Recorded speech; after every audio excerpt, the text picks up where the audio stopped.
십자가상의 7원. 오늘 십자가상의 7원 마지막 시간입니다. 인류 역사상의 가장 위대한 성공 사례담을 보겠습니다. 많은 성공 간증들이 있지만 이런 성공 사례담은 오직 하나뿐입니다. 둘이 있을 수 없습니다. 오늘 이 성공 사례담을 보면서 주님을 생각해 보겠습니다. 제7장 내 영혼을 아버지 손에 부탁하나이다. 1, 2, 3 세 번째 시간을 마치면서 오늘 인류 역사상 가장 위대한 성공 사례담을 보겠습니다. 예수님께서 마지막 하신 말씀을 다시 한번 음미해 봅니다. 때가 제6시쯤 되어 해가 빛을 잃고 온 땅에 어둠이 임하여 제9시까지 계속하여 성소의 휘장이 한가운데가 찢어지더라. 예수께서 큰 소리로 불러 이르시되 아버지 내 영혼을 아버지 손에 부탁하나이다 하고 이 말씀을 하신 후 숨지시니라. 백부장이 거된 이를 보고 하나님께 영광을 돌려 이르시되 이 사람은 정녕 의인이었도다 하고 이를 구경하려 모인 무리도 그 된 일을 보고 다 가슴을 치며 돌아가고 예수를 아는 자들과 갈릴리로부터 따라온 여자들도 다 멀리 서서 이 일을 보니라. 인류 역사상 가장 위대한 성공 사례담. 예수님의 순환절 기간에 고난절과 부활절을 앞두고 인류 역사상의 가장 위대한 성공 사례담을 말하고자 합니다. 우리는 성공 사례담을 많이 듣습니다. 때로는 누가 가장 큰 어려움과 실패를 임하여 그 실패함을 가운데 크나큰 성공을 하였는가 라고 대회를 하는 것처럼 느껴지기도 합니다. 간정 집회에 나가서 나는 엄청난 어려움과 고통이 나를 죽일 듯이 괴롭혔지만 나는 성공하였습니다 라고 고백하는 간정자들의 말을 많이 듣습니다. 간정 집회집을 읽고 그러고 나서 더욱 그러하였습니다. 간정 집회에 가서 간정하는 사람들이 그 간정 듣고 그 책을 읽어보고 더욱 그러하였다 말입니다. 죽음의 문턱 앞에서 이렇게 살았습니다 라는 귀한 간정들을 듣고 볼 때 과연 인간으로서 감당할 수 있는 일이 있는가 라는 의문을 던질 정도로 극한 상황들이 그를 통과하고 지나간 자국들을 보고 들을 때가 있습니다. 그때 눈물도 흘리기도 했습니다. 이런 말을 하는 사람이 있습니다. 가장 위대한 성공은 실패할 수 있는 자유에서 온다 라고 말을 하는 사람이 있습니다. 가장 위대한 성공은 실패할 수 있는 자유에서 온다는 것입니다. 그리고 위대한 성공은 수많은 시련에서 탄생한다 라고 말을 합니다. 그렇다고 한다면 세상에서 많은 성공 사례담을 말하고 있지만 얼마만큼 그 어려움 가운데서 수많은 시련 가운데서 탄생하였던가 이겨냈던가를 볼 수가 있습니다. 그런데 정작 성공 사례담 가운데 그 한 분의 사건에는 얼마나 울었던가라고 나는 자신을 향하여 묻고 있습니다. 사람들의 간증하는 가운데에서, 성공했다는 간증 가운데에서, 이러한 어려운 가운데서 극복했노라고 하는 가운데에서 내가 눈물을 흘리기도 했는데, 예수님 앞에서 예수님 때문에, 예수님 그 고난과 예수님의 그 일들 때문에 내가 얼마나 울어보았던가 말입니다. 그렇다고 실패한 가운데 쓰러지지 않고 성공한 사람들을 존경하지 않는다는 말은 아닙니다. 이렇게 성공한 분들은 분명히 예수님을 닮은 자들이라고 생각합니다. 바로 나의 구세주 되신 예수 그리스도는 죽이고자 하는 자들의 음모와 거짓 증언에 대하여 그들은 죽이자고 한 그대로 죽였습니다. 그렇게 죽임을 당했습니다. 그것도 가장 잔인하고 극한 죽임을 당하였습니다. 그 사형틀을 죄수가 지고 가는 것이었습니다.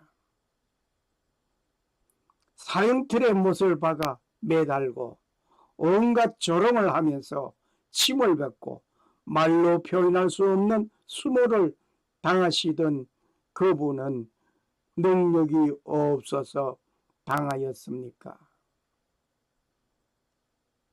그분에게는 능력이 있으시지만은 당하였습니다. 그는 말씀 한마디로 우주를 창조하시던 능력의 창조자였습니다. 빛이 있으라 할 때에 빛이 있었습니다. 각종 새들을 만들고 동물을 만들고 말씀으로 천지만물을 창조하셨던 창조주였습니다. 지금이라도 말씀 한마디 하시면 천군 천사들이 내려와 모든 적을 다 무찌르게 할 수 있는 능력의 하나님 아들이었습니다. 그런데 그는 음모와 술수 가운데에서 인간의 법정에서 정확한 죄를 발견하지 못한 가운데서 그는 죽임을 당했습니다.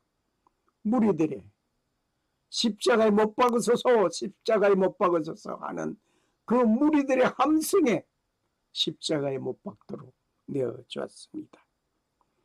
그리고 물 위를 걸어가시던 예수님이었습니다.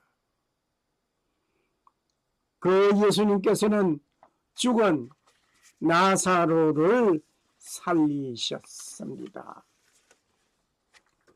뿐만 아니라 떡 5개와 물고기 2마리로 굶주린 무리를 먹이시던 예수님이었습니다.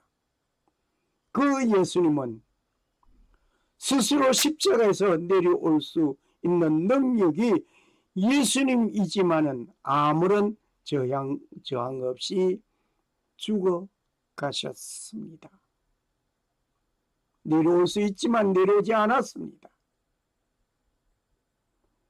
로마 군인들이 참으로 옆구리를 찌르고 군인들의 그 창에 옆구리가 찔려 물과 피를 다 쏟으시던 예수님,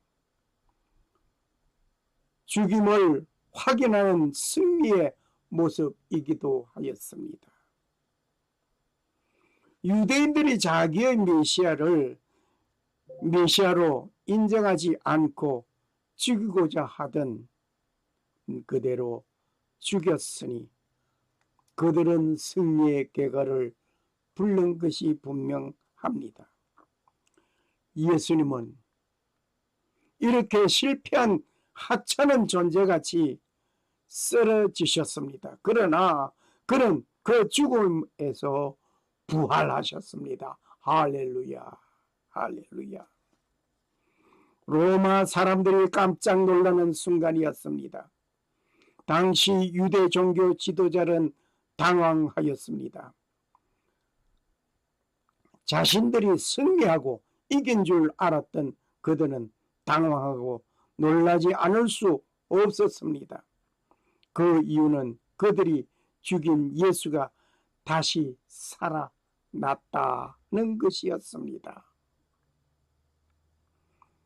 누가 예수님에게 매질을 하였습니까? 누가 매질을 하였습니까?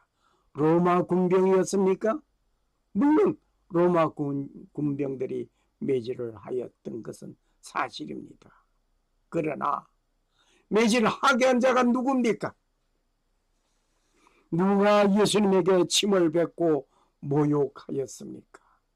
누가 예수님에게 침을 뱉고 모욕했습니까?